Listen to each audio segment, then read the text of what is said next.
The rain hit the kitchen window like it was trying to get my attention.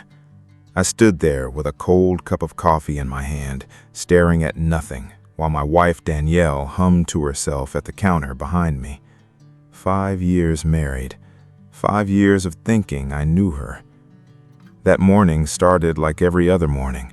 Toast, coffee, the dog scratching at the back door. Normal, boring, safe. Then she said it. She didn't even look up from her phone when she whispered it, like she was talking to herself and forgot I was standing 3 feet away. "Just 5 more days," she said. "Then the house will be mine." I froze. My hand stopped halfway to my mouth. The coffee cup felt heavier all of a sudden. "What did you say?" I asked. She looked up, startled, like she'd forgotten I existed. Her face changed in half a second. That smile she always gave me, the one I used to trust completely, it slipped back into place a little too fast. "Nothing, baby," she said, "just thinking out loud." But I heard her. I heard every word, and something inside me went very, very quiet. I didn't say anything else that morning. I just watched her grab her keys, kiss my cheek like nothing happened, and walk out the door for work. The house felt too quiet after she left. I stood in the kitchen for a long time, replaying her words over and over in my head. 5 more days, then the house will be mine. Mine, not ours, mine. We'd bought that house together 3 years ago. My name was on the deed right next to hers. I'd painted the nursery we never got to use. I fixed the fence in the backyard with my own 2 hands. That house was supposed to be ours. So why did she say it like that? I told myself I was overthinking it. Danielle wasn't like that. She'd never once given me a reason to doubt her, not really. Sure, there'd been late nights at work, phone calls she took in the other room, a new perfume I didn't recognize. But every marriage has its quiet moments, right? Still, something told me to check the calendar on the fridge. 5 days from that morning landed on a date circled in red ink. I had no idea what it meant. Not yet. I stared at that red circle for a long time. No note, no label, just a date 5 days out, circled like it mattered more than anything else in the house. I thought about asking her straight out that night, but something held me back. Call it instinct, call it fear. I didn't want to hear a lie, and some part of me already knew I would. Instead, I started paying attention, really paying attention. That night at dinner, Danielle seemed lighter than usual. She laughed at something on TV, refilled my glass without me asking, even reached over and squeezed my hand like she used to when we first got married. It should have felt good. It felt wrong. Because I noticed something else, too. Her phone, face down on the table, buzzed twice during dinner. Both times she glanced at it, then quickly looked back at me like she'd been caught doing something. "Work stuff," she said before I even asked. I nodded and let it go. But later that night, after she fell asleep beside me, I laid awake staring at the ceiling, listening to her breathe beside me. I thought about our wedding day. I thought about the promises we made. Then I thought about that red circle on the calendar, and I knew, whatever was coming in 5 days, it was going to change everything.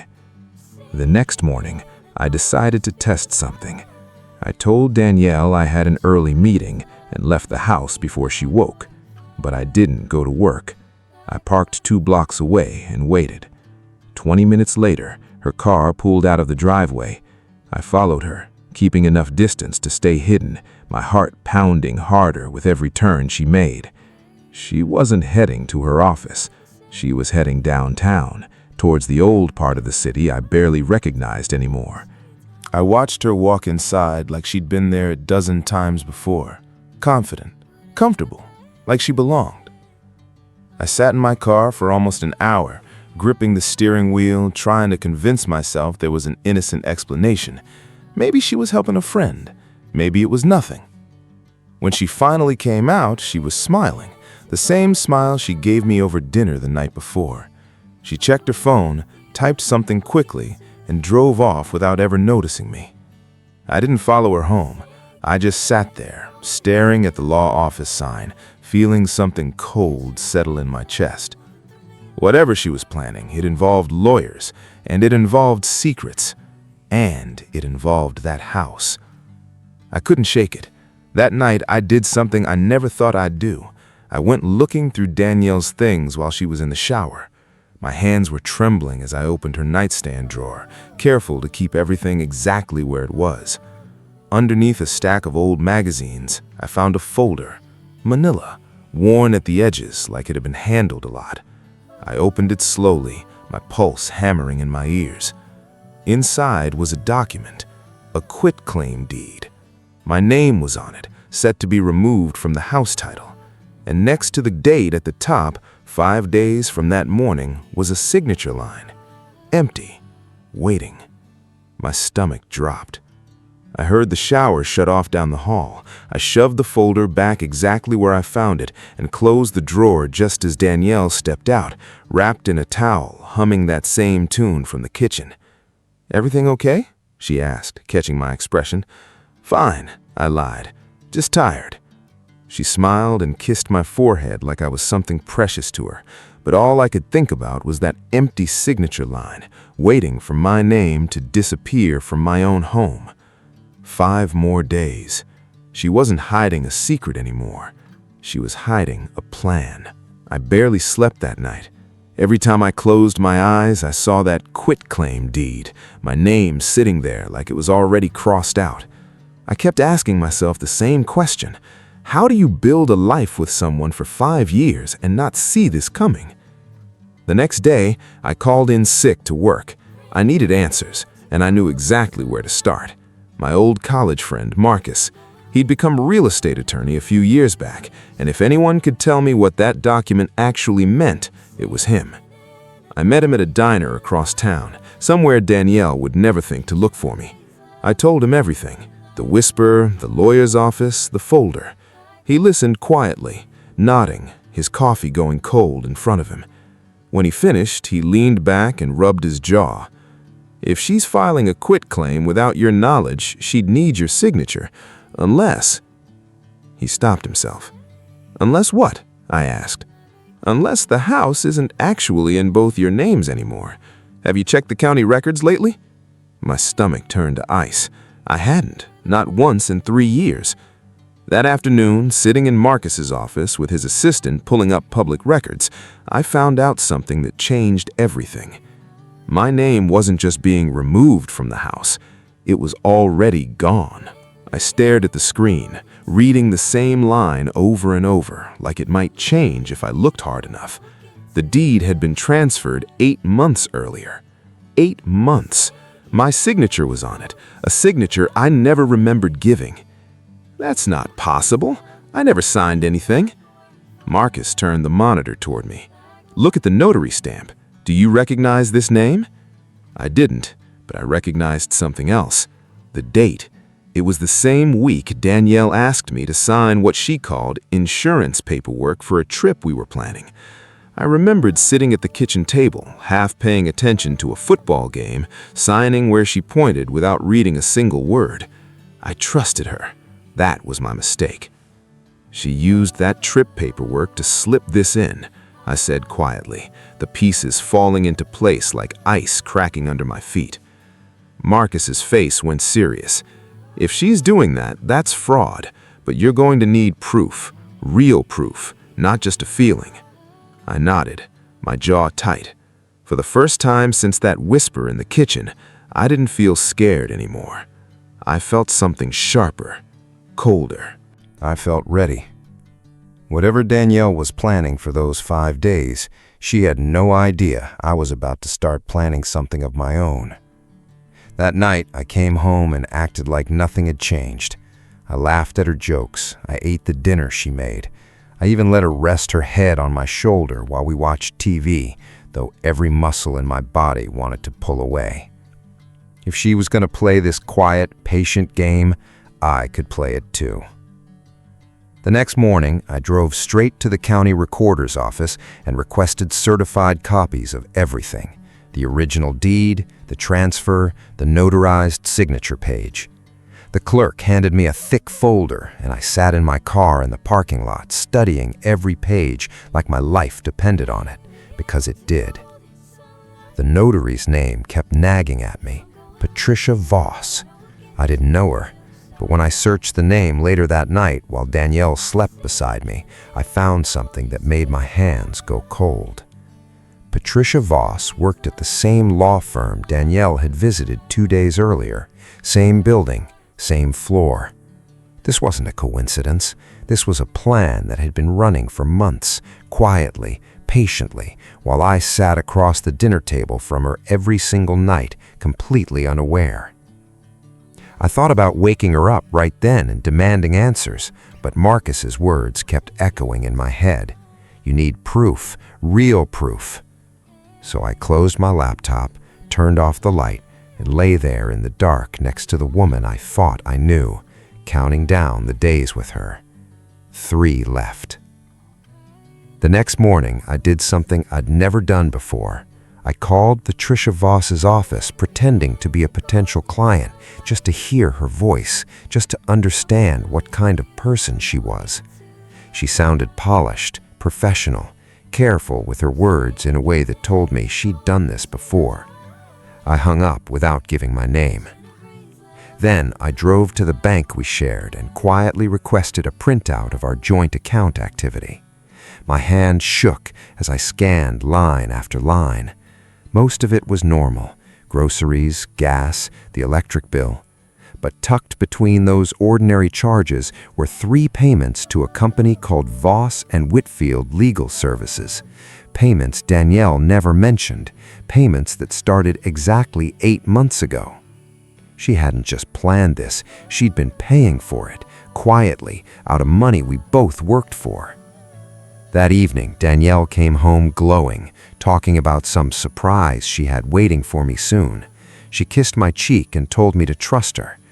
I smiled and told her I did. I lied. Later, while she showered, I photographed every document in that folder in her nightstand. My phone shook in my hands, but I didn't stop. 2 days left, and now, for the first time, I finally had exactly what I needed to protect myself. That night, I barely slept, running through every possible scenario in my head. If Danielle really believed the house would be hers in 2 days, that meant she was expecting me to be gone by then, moved out, pushed out, or too broken to fight back. I wasn't going to give her that.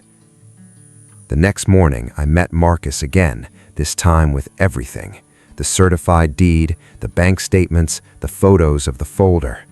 He went quiet as he flipped through it all, his expression hardening with every page. "This is enough," he said finally. "Forged signature, fraudulent transfer, and a paper trail showing she paid for it herself. We can freeze this before it finalizes." Relief hit me so hard my hands trembled, but it didn't last long. "There's something else," Marcus said carefully.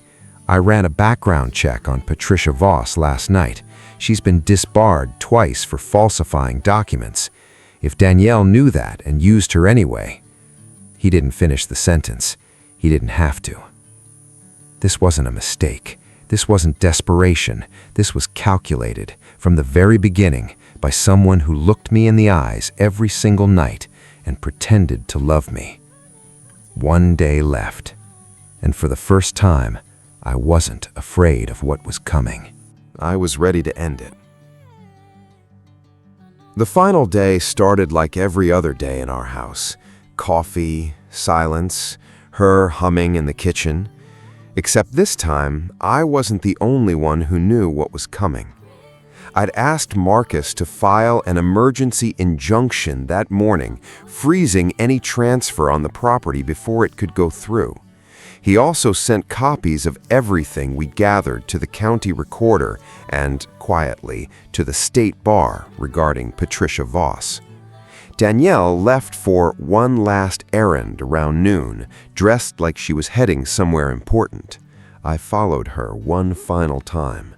She drove straight to Voss and Whitfield's office, folder in hand, ready to finalize whatever paperwork she thought would seal her plan. I walked in 10 minutes behind her. Her turn when she heard the door, her smile freezing halfway across her face when she saw me standing there. "What are you doing here?" she asked, her voice suddenly thin. "Same thing you are," I said quietly, finishing something. Patricia Voss froze behind the desk. Danielle's eyes darted between us, the folder slipping slightly in her grip. "I know about the deed," I said. "I know about the payments. I know about her." I nodded toward Patricia. "It's over, Danielle." Her face went pale. For the first time in 5 years, I watched every ounce of control drain out of her expression. "You don't understand," she whispered. "No," I said. "I finally do." Danielle didn't say another word for a long moment.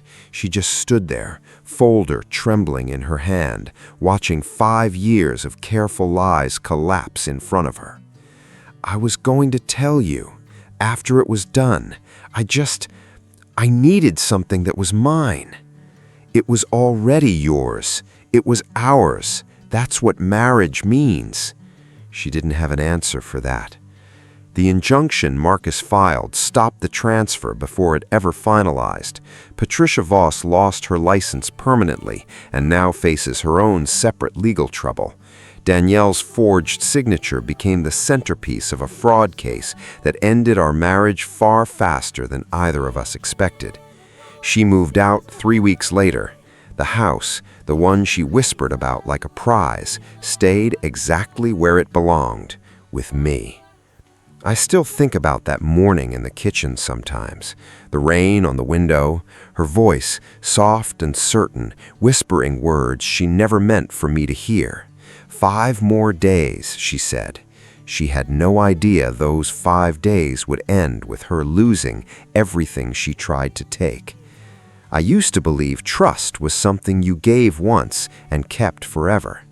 Now I know better.